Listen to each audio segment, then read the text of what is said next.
करते हैं, आज के कंटेंट के बारे में बात कर लेते हैं। तो आज हम बात करने वाले हैं आइडियल और प्रैक्टिकल ट्रांसफार्मर्स की और उसमें यूज होने वाले ईएमएफ इक्वेशन की। तो सबसे पहले ट्रांसफार्मर क्या है? तो ट्रांसफार्मर एक इलेक्ट्रोमैग्नेटिक डिवाइस है, मतलब हम लोग कॉइल्स की मदद से इलेक्ट्रिकल करंट की मदद से हम लोग मैग्नेटिक फील्ड पैदा करते हैं। और ये बेसिकली ट्रांसफार्मर क्या करता है, ये एसी इलेक्ट्रिकल पावर को, ध्यान रखिएगा, एसी इलेक्ट्रिकल पावर। तो हमारे पास डीसी इलेक्ट्रिकल पावर भी होती है, लेकिन ये काम किस पे करता है? सिर्फ एसी इलेक्ट्रिकल पावर पे। तो क्या करता है, ये एसी इलेक्ट्रिकल पावर का वोल्टेज लेवल ऊपर नीचे करता है। मतलब कि ये वोल्टेज लेवल बढ़ा भी सकता है और घटा भी सकता है। तो ये ट्रांसफार्मर एग्जैक्टली मतलब कि एक सबसे जरूरी कंपोनेंट है इलेक्ट्रिकल सिस्टम का। और ये ज़रूरी क्यों है? अगर इस पे बात करना है तो हमें 150 साल पहले जाना पड़ेगा, जब डीसी इलेक्ट्रिकल पावर इस्टैब्लिश थी। तो अ, थॉमस एडिसन की कंपनी थी जनरल इलेक्ट्रिकल, वो डीसी पावर पैदा करती थी और डीसी पावर सभी को बेचती थी। तो फिर आई एसी पावर। तो एसी पावर ने क्या किया, पूरी डीसी पावर जो इस्टैब्लिश थी उसको एसी में कन्वर्ट कर दिया। इतना इतना ज़्यादा डिफरेंस आया है इस एसी इलेक्ट्रिकल पावर के आने से।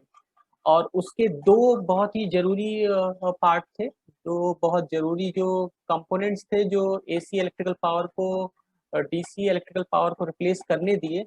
और वो थे, सबसे पहला ये ट्रांसफार्मर और दूसरा था इंडक्शन मोटर।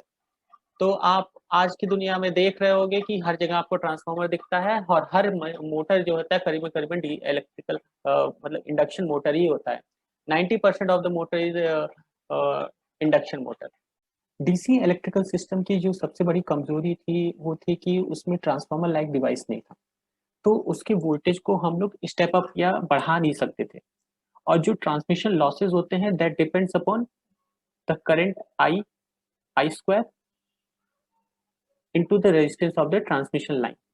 अब हम अगर पी पावर भेज रहे हैं which is equal to V is the voltage, transmission voltage, और आई इज द करंट। तो अगर वी हमारा ज्यादा होगा तो करंट भी कम होगी सेम पावर सेंड करने के लिए।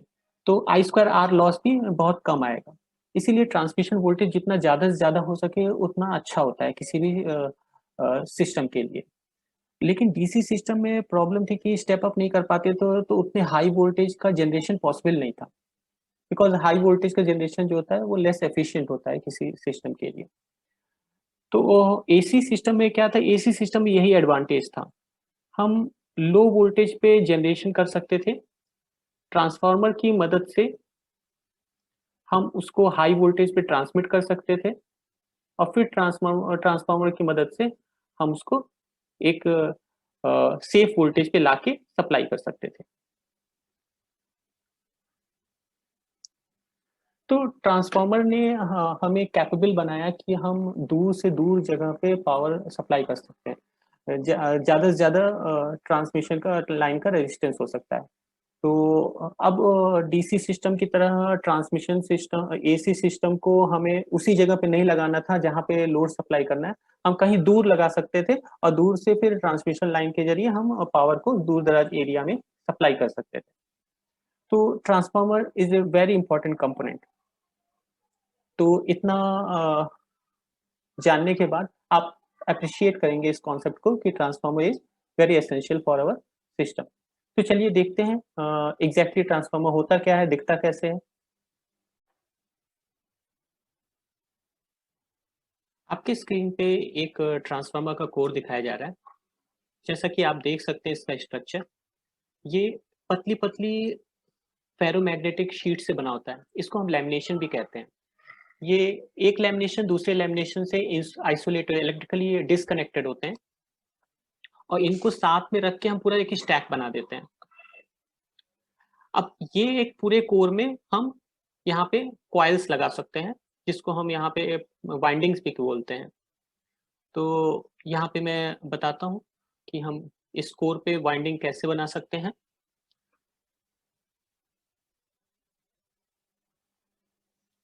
तो इसके लेग्स पे, इसको हम लेग कहते हैं, जहाँ पे वाइंडिंग होती है उसको हम लेग कहते हैं।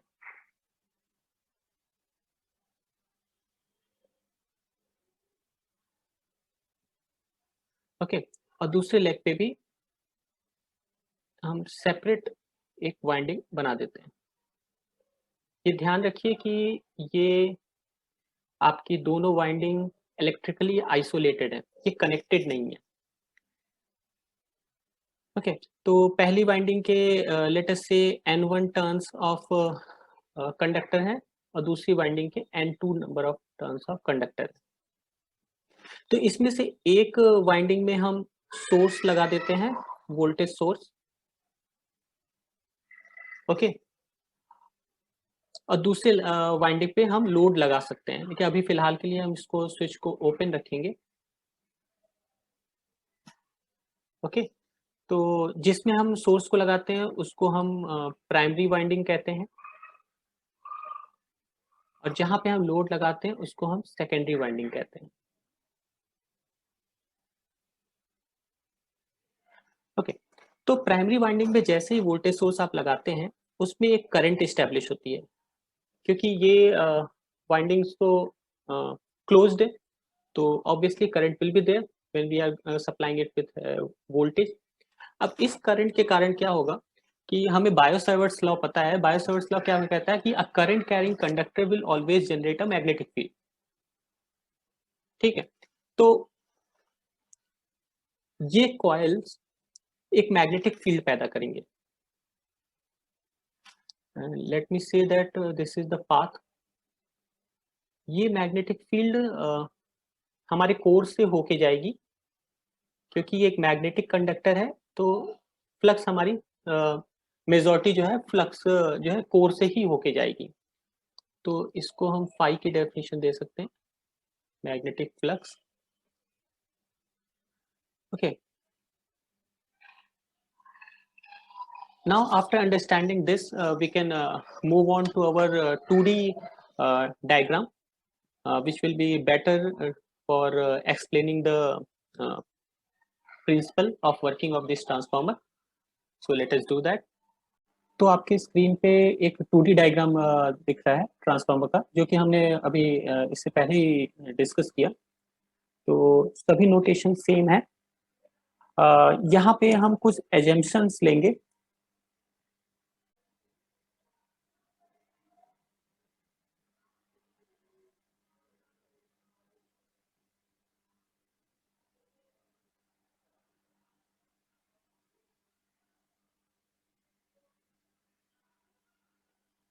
सबसे पहला एजम्पशन है कि both the both the windings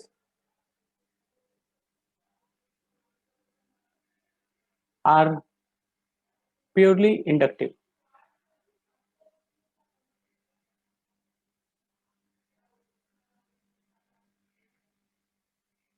So there is no resistance in the winding.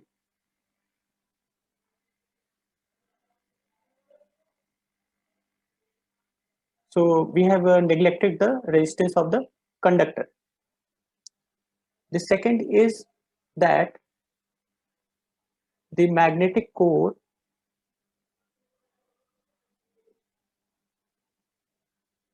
is linear. It means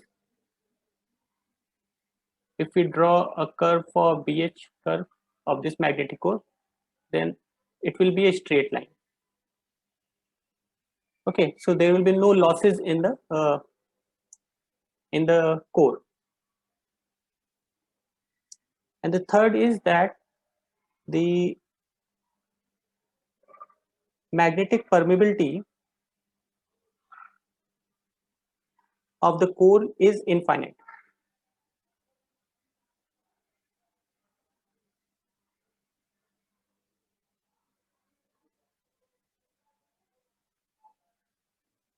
So these three things you have to remember.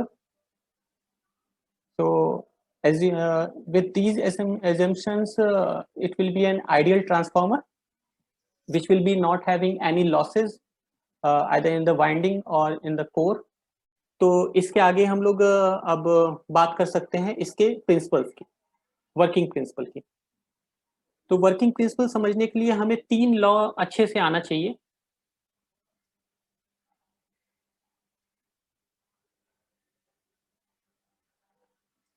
जो सबसे पहला लॉ है वो है बायो-सेवर्ट लॉ।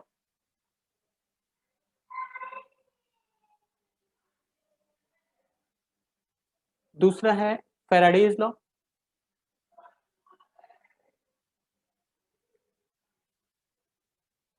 एंड तीसरा है लेंज लॉ।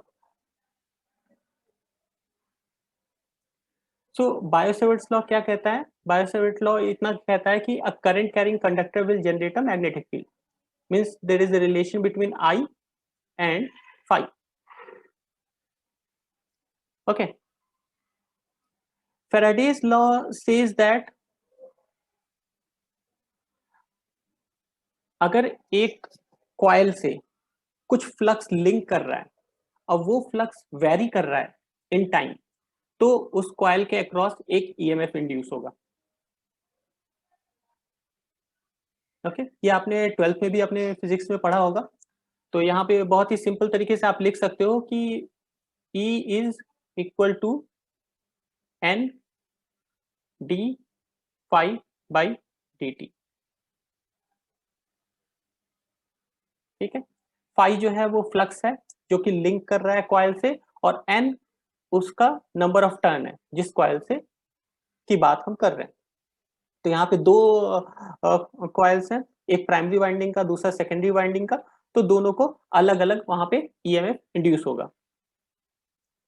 अगर बात करें प्राइमरी वाइंडिंग की, तो प्राइमरी वाइंडिंग में N1 D phi by D T होगा। और बात करेंगे अगर सेकेंडरी वाइंडिंग की, तो वहां पे होगा N2 D phi by T T. तो चलिए हम अपने सर्किट में थोड़ा सा चेंज कर देते हैं।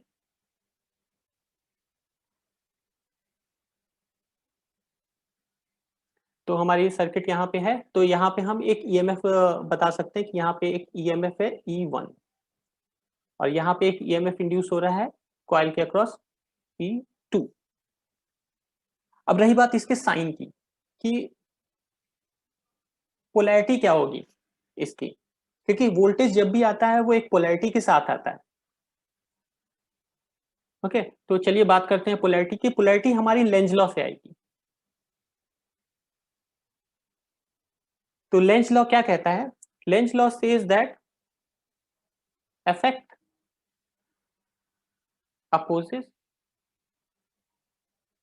the cause। सबसे सिंपल और सबसे ज्यादा यूजफुल लॉ, कि जो भी इफेक्ट है वो आपके कॉज को हमेशा अपोज करना चाहेगा। तो यहां पे देखिए, इफेक्ट जो है वो हमारा इंड्यूस्ड ईएमएफ है कॉइल के अक्रॉस, और जो हमारा कॉज है वो है फाई का चेंज। ओके, मैग्नेटिक फील्ड जो फ्लक्स जो लिंक कर रहा है कॉइल से वो चेंज हो रहा है, इसलिए ईएमएफ इंड्यूस हो रहा है। तो क्या होगा? तो आपकी जो फ्लक्स है that is being generated by the current in the coil, bio-Savart's law के अकॉर्डिंग। ठीक, इसका मतलब कि E1 इस डायरेक्शन में लगेगा जिससे आपकी करंट को रोक सके। तो आप देखिए अपने सर्किट में, तो अगर Vs की पोलैरिटी हम मान ले कि ऊपर प्लस है नीचे माइनस, एसी है, प्लस माइनस रिवर्स करता रहेगा, तो वैसे ही E1 भी अपना प्लस माइनस रिवर्स करेगा। E1 भी एक एसी क्वांटिटी होगी।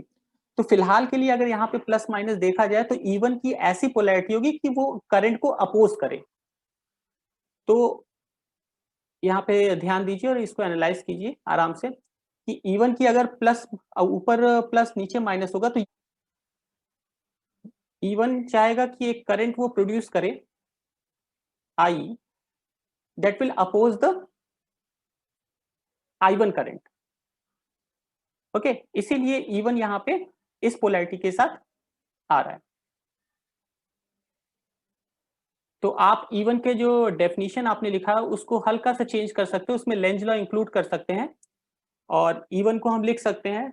तो हम अपनी E1 की इक्वेशन को लिख सकते हैं minus N D phi by D T.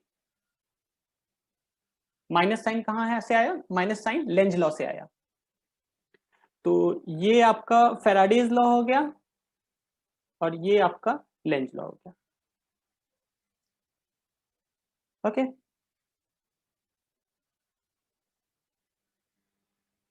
Now check out the second winding.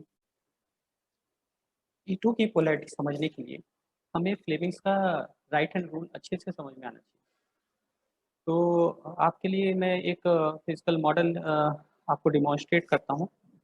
तो ये हमारा एक कॉइल है, ये हमारा एक कोर है और ये इस पे हमने एक वाइंडिंग लपेटी है। ओके, कंसीडर कीजिए इसको आपके ट्रांसफार्मर का एक लेग जिसमें प्राइमरी वाइंडिंग आपने बांधी है। तो हमारी जिस वायर पे हमने टिक किया हुआ है, आप देखिए प्राइमरी वाइंडिंग पे हमने एक वायर पे टिक किया हुआ है, वो वायर ये है जिसको मैंने होल्ड किया हुआ है। अब आप इसको समझने के लिए क्या करना है, हमें इस वायर को अपने राइट हैंड से होल्ड करना है। ओके, तो इस वायर को हमने राइट हैंड से होल्ड कर लिया। Okay, now we have to point our finger thumb in the direction of the current. तो करंट की डायरेक्शन ये है, आप अपने सर्किट में देख रहे हैं। प्राइमरी वाइंडिंग में I1 की डायरेक्शन ये है और फिर आप अपने फिंगर्स को रोल कीजिए।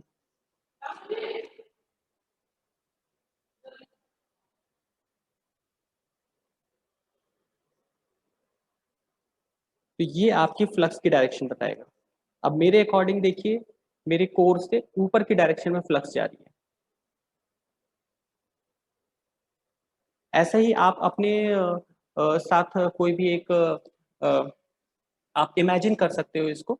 इस कोर के वायर को आप इमेजिन कीजिए कि आपने राइट हैंड से होल्ड किया है और आपने थंब की डायरेक्शन जो है करंट की डायरेक्शन को दिया और फिर अपने रोल कीजिए फिंगर्स को। तो आपको देखना है कोर के अंदर से, जैसे ये कोर है तो कोर के अंदर से किस डायरेक्शन में ये आपके फिंगर्स रोल हो रहे हैं, तो वो फ्लक्स की डायरेक्शन होगी। तो according to this diagram, this will be your flux direction. Now अगर ये फ्लक्स की डायरेक्शन है और ये E2 से लिंक कर रही है, तो एज पर लेंज लॉ क्या कहता है कि effect will oppose the cause. तो E2 एक ऐसी फ्लक्स को जनरेट करेगा जो कि will be opposite in the direction of the main flux. तो यही सेम काम आपको अब सेकेंडरी वाइंडिंग में करना है। सेकेंडरी वाइंडिंग में भी इस टाइप से आप कोर इमेजिन कर लीजिए और इसके वायर को आप होल्ड कर लीजिए। मैं टिक करता हूँ कौन से वायर को, इस वायर को आपको होल्ड करना है। इस वायर को होल्ड कर लीजिए और फिर करंट की डायरेक्शन पे देखिए कि किस डायरेक्शन से, किस करंट की डायरेक्शन से आपकी जो फ्लक्स है कोर में वो मेन फ्लक्स से उल्टी डायरेक्शन में फ्लो करेगा।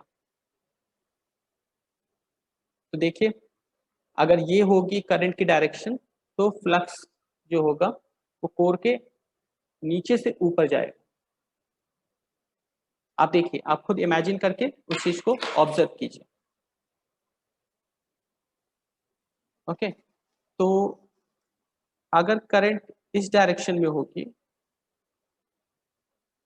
तो ये एक फ्लक्स जनरेट करेगा कोर में,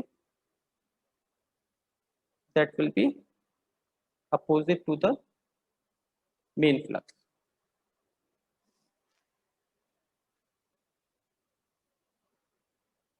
तो E2 की क्या पोलैरिटी होनी चाहिए कि इस डायरेक्शन में करंट फ्लो करे? तो that is obvious, here it should be plus and here it should be minus. So obviously this switch has to be closed, then only this current will flow. Otherwise there will be no load effect on the main flux. उसको हम armature reaction भी कहते हैं जब machine में बात करते हैं। तो यहाँ पे भी वही सेम इफेक्ट है। तो load current is having a demagnetising effect on the main flux. तो लोड करंट के कारण मेन फ्लक्स जो है वो कम हो रहा है आपका मशीन। चलिए इसी के बाद आगे बात कर लेते हैं हम E1 और E2 के इक्वेशन के लिए। तो ये हमारे पास इक्वेशन थी E1 is equal to minus N D phi by D T. तो let us say that phi is a sinusoidal quantity because current is sinusoidal, जो इनपुट करंट है वो साइनोसॉइडल I1, तो वो एक साइनोसॉइडल फ्लक्स ही generate करेगा। तो मान लीजिए ये हो गया sine omega T. Okay, now D phi by D T will be what? D phi by D T will be phi M, this will be d phi by dt, so n d phi by dt and put a minus sign here as well, so this will be minus n minus phi m n omega, where omega is equal to 2 pi f, and this will be cos of omega t. Okay, now if we convert this sine के form में इसको लिख दे, तो सभी को पता है कि this is 90 degree minus omega T.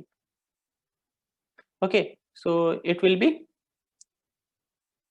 Phi M N omega sine omega T minus 90 degree. So this is your E1, and let us say this to be N1 as well. This will be ये N1 क्या है? Number of turn of coil 1, primary coil. तो यहाँ पे आप देख सकते हैं E1 is lagging phi by 90 degree. तो अगर phi एक साइनोसॉइडल है, तो आपका E1 जो होगा that will be like this.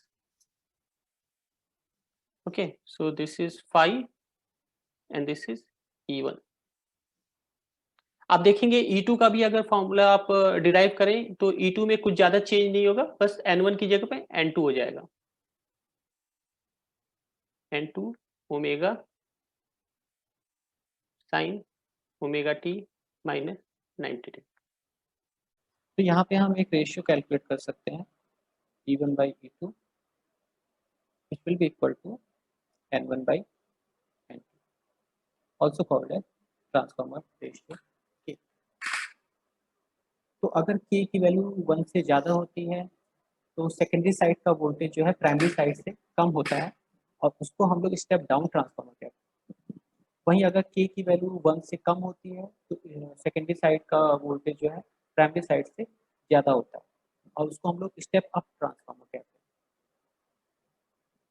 तो हमने यहाँ पे देखा कि प्राइमरी वाइंडिंग से सेकेंडरी वाइंडिंग में EMF इंड्यूस हो रहा है by Faraday's law, and this is happening without any direct connection between primary winding and secondary winding. This is the real beauty of a transformer. So we are sending power from primary side to secondary side without having any connection between the same. E1 I1 will be equal to E2 I2. So from here the current ratio can be written as E2 by E1, that will be 1 upon K. Okay, तो voltage जब बढ़ रहा है तो current कम हो रही है।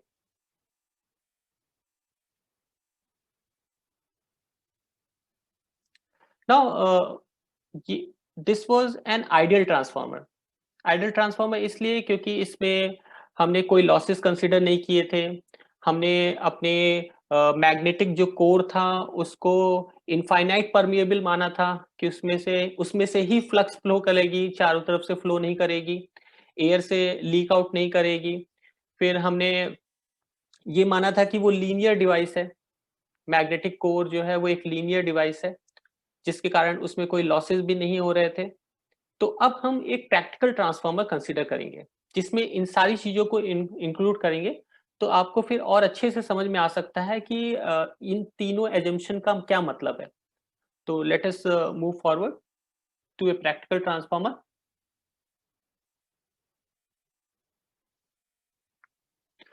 So practical transformer का अगर हम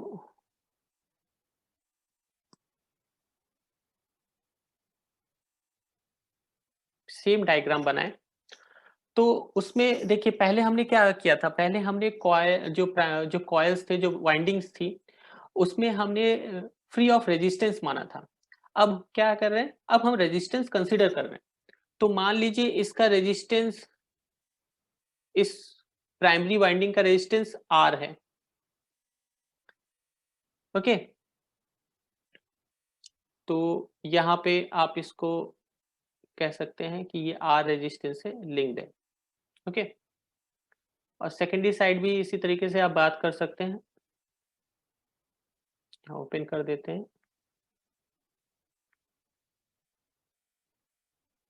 okay. So an EMF is being induced in here, E1 and E2. Current is flowing here, I1.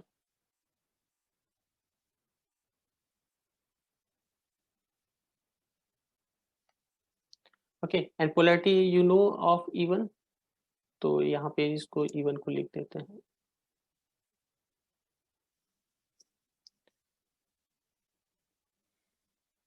And the flux will be like this.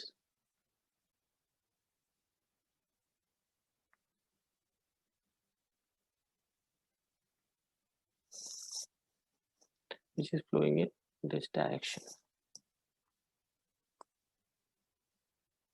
अब यहाँ पे आप देख रहे हैं कि रेजिस्टेंस हमने कंसिडर कर लिया है प्राइमरी वाइंडिंग का, और सेकेंडरी वाइंडिंग का भी इसी तरीके से रेजिस्टेंस एक कंसिडर कर लेते हैं। तो ये R1 हो जाएगा, ये R2 हो जाएगा। अब एक और टर्म है जिसको हमें समझना चाहिए। जैसे कि आप देख रहे हैं प्राइमरी वाइंडिंग ने एक फ्लक्स जनरेट किया था फाई। अब वो मैग्नेटिक मटेरियल में होते हुए हमारे सेकेंडरी वाइंडिंग से लिंक किया था। लेकिन आप ऐसा भी सोच सकते हैं कि ये जो फ्लक्स है ये एयर गैप से वापस आके भी यहाँ पे आ सकता है, ये भी पाथ ले सकता है। ऐसा क्यों? क्योंकि अगर हम इस कोर, मैग्नेटिक कोर का परमेबिलिटी एक फाइनाइट माने, तो आपने मैग्नेटिक सर्किट में देखा था कि रिलक्टेंस हमारा जो होता है, पाथ का जो रिलक्टेंस होता है, that is proportional to 1/μ, μ0 μr, where μ0 is the magnetic permeability of space and μr is the relative magnetic permeability of the material. तो पहले तो हमने आइडियल कंडीशन में म्यू आर को इन्फिनिटी मान लिया था, तो रिलक्टेंस 0 था। तो ये एक टाइप का शॉर्ट सर्किट है। जैसे कि रेजिस्टेंस हम लोग 0 करते हैं तो सारी करंट हमारी 0 रेजिस्टेंस से फ्लो होने लगती है, वैसे ही यहाँ पे हम कर रहे हैं। तो आइडियल कंडीशन में तो ये लीकेज फ्लक्स नहीं होगा, फ्लक्स कोई भी फ्लक्स यहाँ से लीक आउट नहीं कर सकता, क्योंकि सारी की सारी फ्लक्स हमारी कोर से ही होके जाएगी। लेकिन जब आप एक फाइनाइट परमिबिलिटी मान लेंगे तो कोर की एक रिलक्टेंस होगी, ओके। और एयर का भी अपना एक रिलक्टेंस होगा। मानते हैं कोर का रिलक्टेंस जो है वो थोड़ा कम होगा और एयर का रिलक्टेंस ज्यादा होगा, लेकिन तब भी उसमें से थोड़ी तो फ्लक्स फ्लो करेगी। जैसे कि इलेक्ट्रिकल सर्किट होता है, करंट जो है बेसिकली लो रेजिस्टेंस पाथ ही लेगा, लेकिन हाई रेजिस्टेंस पाथ में भी तो करंट फ्लो करता है। तो इसी तरीके से यहाँ पे भी है, यहाँ पे एयर गैप से होते हुए आपकी जो रिलक्टेंस है वो बहुत ज्यादा है, लेकिन तब भी थोड़ा सा फ्लक्स तो वहां से लीक आउट हो जाएगा। इसका मतलब ये फाई L1 ये आपका सेकेंडरी वाइंडिंग से लिंक नहीं करेगा, और उसी तरीके से सेकेंडरी वाइंडिंग में भी कुछ लीकेज होगा। लेट अस से it is phi L2, okay. तो इस लीकेज फ्लक्स से रिलेटेड हम लीकेज इंडक्टेंस एक कंसीडर कर सकते हैं, जो कि सिर्फ प्राइमरी सर्किट से रिलेटेड होगा। तो हम यहीं पे एक इंडक्टेंस भी डाल सकते हैं। ओके, तो यहाँ पे हम एक इंडक्टेंस भी कंसीडर कर सकते हैं।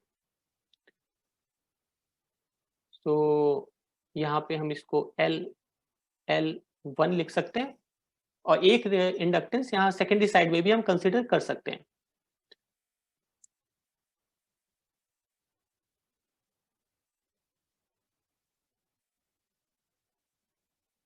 अभी इसको ओपन ही रखते हैं, लोडिंग इफेक्ट देखते हैं। ये हो गया L2। तो चलिए आगे बढ़ते हैं और इस ट्रांसफार्मर को लोड करते हैं। लोड का मतलब है हम इस स्विच को क्लोज कर देते हैं। जैसे हम स्विच को क्लोज करेंगे तो there will be a current I2। I2 current अब सेकेंडरी वाइंडिंग में फ्लो करने लगेगा। इस I2 करंट के कारण हम पहले भी बात कर चुके हैं, एक फ्लक्स जनरेट होगी। इस I2 करंट के कारण एक हम फ्लक्स जनरेट होगी जो कि अपोजिट फ्लो करेगी हमारी मेन फ्लक्स के। तो इसको हम phi2 कह देते हैं। इसको अच्छे से समझ में आना चाहिए ये। तो हमारी नेट फ्लक्स क्या हो जाएगी? अब जो कोर में नेट फ्लक्स है that will B phi minus phi2। अब हमें पता है कि हमारी जो ईएमएफ है दैट इज लेट अस से E1 जो है वो N1 d phi by dt है। और ये कौन सा phi है? phi नेट है। It is the actual flux which is linking both coil. और एक्चुअल फ्लक्स हमारी कितनी हो गई? phi पहले थी, और करंट I2 करंट डेवलप होने के कारण phi2 रिवर्स डायरेक्शन में फ्लो कर रहा है। तो अब हमारे पास नेट जो फ्लक्स होगा वो कम आएगा। अब नेट फ्लक्स कम आने से क्या होगा? जैसे नेट फ्लक्स कम होता है हमारा E1 विल ड्रॉप मोमेंटली। जैसे E1 ड्रॉप होगा तो हम इसमें केवीएल इक्वेशन लिख सकते हैं। वो क्या हो जाएगा? Vs minus E1, let us just neglect this part for time being. Vs minus E1 divide by R1 will be your I1। Leakage का इफेक्ट अभी थोड़ी देर के लिए हम अवॉइड करते हैं, ताकि हम मेन सेकेंडरी करंट का, सेकेंडरी वाइंडिंग में जो करंट है उसका इफेक्ट देख सके प्राइमरी वाइंडिंग में। तो इजियर इक्वेशन रहेगी तो ज्यादा आसानी से समझ में आएगा। अब यहाँ पे आप देख रहे हैं कि जो I1 करंट है that is Vs minus E1 upon R1। अगर यहाँ पे केवीएल लगा के सर्किट में देखें, अभी आपने वो केवीएल की, तो ये इक्वेशन आपको समझ में आ रही होगी। इसमें बेसिक केवीएल लगाया गया है जो कि आपने अभी पिछले लेक्चर्स में पढ़ा हुआ है। तो इस केवीएल इक्वेशन में आप देखिए, अगर E1 डिप करेगा तो क्या होगा? तो I1 इंक्रीज करेगा, because R1 is constant. R1 is the resistance of the primary winding. Primary winding का रेजिस्टेंस चेंज नहीं होने वाला। Vs आप चेंज नहीं कर रहे हैं, सप्लाई वोल्टेज आप चेंज नहीं कर रहे हैं, तो फाई के डिप होने से क्या होगा? E1 पे इफेक्ट आएगा, और E1 भी डिप करेगा। जैसे E1 डिप करेगा आपका करंट जो है वो एक्स्ट्रा करंट सप्लाई से आने लगेगा। और ये एक्स्ट्रा करंट क्या है? ये एक्स्ट्रा करंट बस इस फाई को मीट आउट करेगा। जो घटी हुई फाई है उसको बढ़ाएगा। मतलब इतनी I1 इतना करंट जनरेट करेगा, इतना MMF जनरेट करेगा कि वो अपनी कोर में जो फ्लक्स है वो अपनी प्री वैल्यू पे सेट कर देगा। फिर से मतलब phi will be established in the core. So let us say that the जो बढ़ी हुई करंट है लेट अस से I1 dash is the extra current, ये एक्स्ट्रा करंट है जो आपके फ्लक्स में डिक्रीज को बैलेंस कर रहा है। ओके, तो I1 डैश N1 जो होगा ये आपका एक्स्ट्रा एमएमएफ होगा जो प्राइमरी सर्किट को मिलेगा, मतलब एक्स्ट्रा मैग्नेटाइजेशन प्राइमरी सर्किट को। एमएफ क्या होता है? MF is exactly the magnetization of coil. तो I1 dash N1 will be the extra magnetization of coil कि वो एक्स्ट्रा फ्लक्स जनरेट कर सके और ट्रांसफार्मर में पूरा फ्लक्स मेंटेन कर सके। और ये कब होगा? जब ये I2 N2 के बराबर होना चाहिए, क्योंकि I2 N2 ही वो लोड करंट के कारण एमएमएफ डेवलप हुआ था सेकेंडरी सर्किट में, जिसने आपके फ्लक्स को, मेन फ्लक्स को अपोज किया था। ओके, तो इतना ही अगर आप प्राइमरी वाइंडिंग में और जनरेट कर देंगे तो ये एक दूसरे को बैलेंस कर लेगा और आपकी पुरानी जो फ्लक्स है वो मेंटेन रहेगी। और पुरानी फ्लक्स मेंटेन रहेगी तो आपका E1 और E2 भी प्री वैल्यू पे सेट रहेगा। So this is all about practical transformer. तो इसमें हमने लॉसेस की बात अभी नहीं की है, क्योंकि लॉसेस के लिए मैंने आगे के लेक्चर में कंटेंट प्लान किया हुआ है। तो अभी हम प्रैक्टिकल ट्रांसफार्मर में लॉसेस की बात नहीं कर रहे हैं, लेकिन बट हम लोग स्टडी कर रहे हैं कि प्रैक्टिकल ट्रांसफार्मर एग्जैक्टली होता क्या है, कितना आइडियल ट्रांसफार्मर से डिफरेंट होता है। और इसमें लोड करंट का आपने इफेक्ट देखा, तो इससे एक ट्रांसफार्मर का वर्किंग तो समझ में आ जाना चाहिए अभी में। आगे की बात हम लोग आगे के लेक्चर्स में करेंगे। Till then good bye. तो थैंक यू।